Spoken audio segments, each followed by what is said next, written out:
ఏ వాక్యం వింటే వాళ్ళ మనసు మార్చుకుంటారు, వాళ్ళ జీవిత విధానం మార్చుకుంటారని తెలుస్తుందో ఆ వాక్యం వినకుండా చేయడమేగా నా పని. అలా చేసినప్పుడు వచ్చే సంతోషమే వేరు. హే, ఇదిగో నువ్వు కాసేపు పడుకోవచ్చు కదా, నువ్వు బాగా అలసిపోయావు. హే, నువ్వు నీ ఫోన్ చూడు, ఏదో మెసేజ్ వచ్చింది, ఇంపార్టెంట్ అనుకుంటాను. నువ్వు ఒకసారి ఆ అమ్మాయిని చూడు. ఇలాంటి డ్రెస్సెస్ చర్చికి ఎవరైనా వేసుకొస్తారా? ఇదిగో ఆ అమ్మాయిని చూడు, తలకు ముసుగే వేసుకోదు.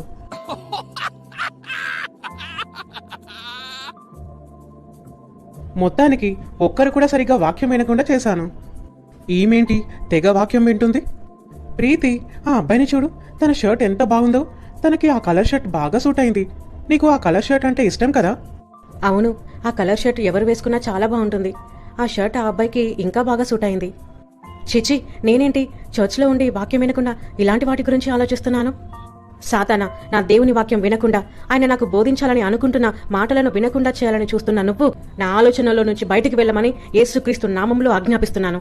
నేను ఖచ్చితంగా నా తండ్రి నాతో మాట్లాడాలని అనుకుంటున్న మాటలను వింటాను, దాని ప్రకారంగా జీవిస్తాను. సాతానా, పో యేసుక్రీస్తు నామమున.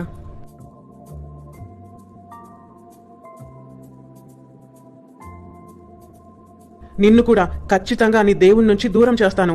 నిన్ను నా దారిలోకి తెచ్చుకుంటాను.